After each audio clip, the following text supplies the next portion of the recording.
അങ്ങനെ സകലത്തിനെ സൃഷ്ടിച്ചവൻ മനുഷ്യൻ ചെയ്ത പാപത്തിന്റെ പരിണതഫലമായിട്ട് നമ്മളെല്ലാം നരകാഗ്നിയിലേക്ക് ഒടുങ്ങിപ്പോകുമ്പോൾ ലോകാവസാനത്തിങ്കൽ ദൈവം തന്റെ പുത്രനായിരിക്കുന്ന ക്രിസ്തുവിനെ ഭൂമിയിലേക്ക് നമ്മുടെ പാപമോചനത്തിനായിട്ട് അയച്ചു. യേശു ക്രിസ്തുവിന്റെ രക്തത്താൽ മാത്രമേ പാപമോചനമുള്ളൂ.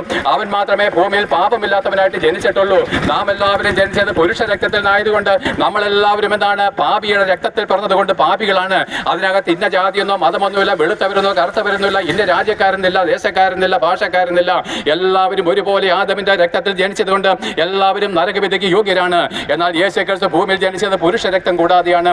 ഈ ഭൂമിയിൽ പാപമില്ലാതെ ജനിച്ച ഒരു വ്യക്തി. കാരണം അവന്റെ രക്തത്തിന് മാത്രമേ നമ്മുടെ പാപത്തിൽ നമ്മളെ വീണ്ടെടുപ്പാൻ കഴിയത്തുള്ളൂ. അങ്ങനെ 2000 വർഷങ്ങൾക്ക് മുമ്പ് ഭൂമിയിലേക്ക് അവൻ പിതാവിന്റെ മടിത്തട്ട് വിട്ട് സ്വർഗത്തിലെ ആരാധകളെ വിട്ട് കോടാനുകോടി ദൂതന്മാരുടെ സേവകളെ വിട്ട് കഴിഞ്ഞ ഒരു മനുഷ്യനായിട്ട് തന്നെത്താൻ താഴ്ത്തി ഇറങ്ങി വരികയും ലോക പ്രിയപ്പെട്ടവരെ ഗോഡ് ഈസ് ലവ്, ദൈവ സ്നേഹമാകുന്നുള്ള വചനം എന്താണെന്ന് അറിയാമോ? യേശു ക്രിസ്തുവിന്റെ ക്രൂശീകരണത്തെ പറ്റിയാണ് ഗോഡ് ഈസ് ലവ് എന്നുള്ള വചനം ഉണ്ടായത്.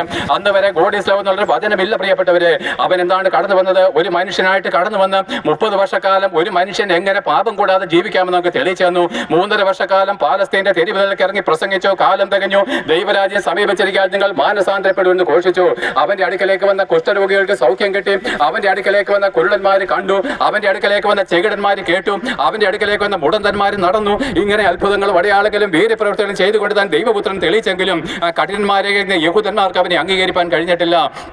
എന്നാൽ ഞാൻ ആദ്യം പറഞ്ഞതുപോലെ അവസാനം അവനെന്താണ്? അവനെ 1000 വർഷം അവനോട് കൂടെ സിംഹാസനത്തിൽ ഇരിപ്പാനായിട്ട് വിളിച്ച 12 ശിഷ്യന്മാരിൽ ഒരുത്തനായിരിക്കുന്ന യൂദ വെറും 30 വെള്ളിക്കാശിന് ദ്രവ്യാഗ്രഹം കൊണ്ട് അവന്റെ രക്ഷയെ നഷ്ടപ്പെടുത്തിയവൻ. അവൻ യേശു ക്രിസ്തുവിനെ ഒറ്റുകൊടുത്തു.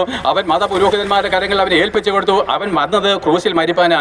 അയ്യോ, പലരും വിചാരിക്കുന്നുണ്ടടാ അവനെ തല്ലിക്കൊന്നിട്ട് അവനെങ്ങനെ നമ്മളെ രക്ഷിക്കുന്ന ദൈവമാകുന്നു. പ്രിയപ്പെട്ട, അവൻ മരിച്ചില്ലെങ്കിൽ നീ മരിക്കണം പ്രിയപ്പെട്ടവരെ. അവൻ മരിച്ചിട്ടില്ലെങ്കിൽ നീ നരകത്തിലേക്ക് പോകും. നിന്റെ പാപത്തിന്റെ ശിക്ഷ ഏൽപ്പാനാ അവൻ വന്നത്. ആ ഭയങ്കരമായിരിക്കുന്ന ശിക്ഷയേറ്റത് പണ്ടൊക്കെ ഉണ്ടല്ലോ, അപ്പന്മാര് ഭയങ്കര ക്രോധത്തോടെ മക്കളെ അടിക്കും. കൊച്ചുമക്കൾ എനിക്ക് അടി കിട്ടിയിട്ടുണ്ട് കുഞ്ഞിലെ.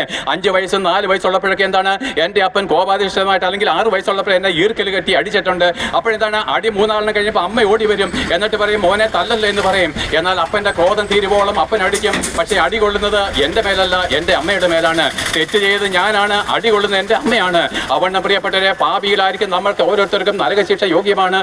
എന്നാൽ ദൈവത്തിന്റെ സ്നേഹം നോക്കിക്കേ.